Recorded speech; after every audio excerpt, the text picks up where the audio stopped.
It started with a lie. In the beginning, there was no confusion. God had spoken, and his voice was enough. Adam and Eve walked with him with no distance, no fear, no need to question, just relationship. They did not have to figure life out because they lived from what God said, and what he said was good.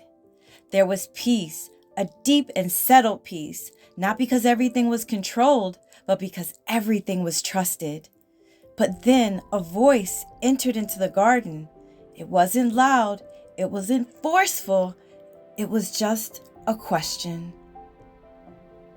Did God really say? It didn't sound wrong. It sounded thoughtful, even reasonable. So Eve stayed and listened. Nothing happened yet. No action had been taken, but something had begun. Eve started to consider what God had already said, turning it over and thinking about it in a way she never had before. What was once settled was no longer settled. The serpent spoke into what God had made good in Eve, her ability to think, to reason, to notice, and to desire. And slowly, those same things began to turn, just ever so slightly, away from God. What she once received, she now evaluated. And what she once trusted, she now questioned. Unbelief quietly entered. The serpent did not force her, he introduced doubt. And through that, everything began to shift. A quiet distance formed where there had once been trust. Something had begun to rise within her. Where there had once been surrender, she moved. Being with God, deciding with him, to deciding without. Self-rule began to take shape. What God said was no longer final. Now she would decide.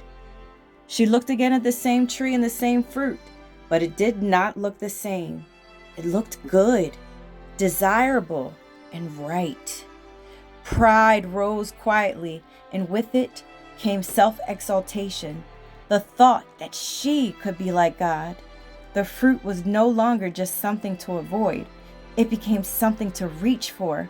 So she reached out, took the fruit, ate it, and then she gave it to Adam, and he ate as well. The action was visible, but the change, the invisible change, had already begun. Unbelief had taken root. Pride had risen. Self-rule had been embraced. And autonomy, independence from God, settled in. The sense that life could be lived apart from God, where did that come from? And once those roots took hold, rebellion soon followed. At the beginning, there was peace, no tension, no fear, no distance. Adam and Eve were at rest. But now something felt different. There was a weight, a quiet discomfort, an awareness that had not been there before. Where there had been ease, there was now uneasiness. Where there had been closeness, there was now distance. And where there had been trust, something was unsettled. Their eyes were open. They became aware of themselves, and they covered themselves and hid among the trees, not because the garden had changed, but because they did.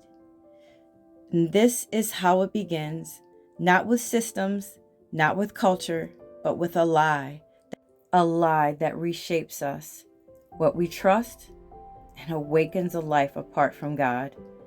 It started with a lie, and this is where that lie leads.